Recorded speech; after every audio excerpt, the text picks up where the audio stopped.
بسم الله الرحمن الرحيم صاحبيال وصاحبكينا عبد القادر أبو halkaad naga daawanaysaan waa janankeena anfaq computer saaxiibayaal fiidiyoogina maanta waxaan ku sharxi doonaa insha Allah ama waxaan bilaabi doonaa sharaxa barnaamijka oo editingka ugu caanka ah oo magaciisu uu yahay Adobe Premiere Pro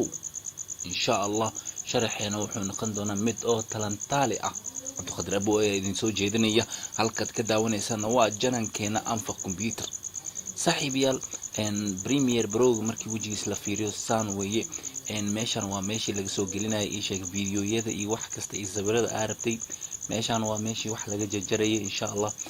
meelahan wax badan laga qabtaa laga bedelaa insha Allah darsiyadeena soo socda ayaan ku qaadan doonaa anigoo Abdul Qadir Abu ayaa idin soo jeedinayo halkaad ka daawanaysaan waa janankeena anfaq computer saaxiibayaal hadii aad su'aalo qabtaan ama aad doonaysaan in aan ka soo hadalno mowduucyo kale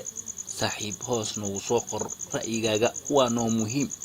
sida ugu dhaqsiyaha badan ayaan kaga soo jawaabeynaa haduu baraali uu ka noqdo hadii kale aad muqdisho iyo nawaaxigeeda aad ku nooshahay saaxiib waxaad nagala soo xiriiri kartaa telefoonyada shaashada ka muuqanayo anaga ayaa idin soo jawaabi doona insha Allah halkaad ka daawanaysaan waa janankeena anfaq Abdul Qadir Abu idin la maalin wacan wanaagsan saaxiibayaal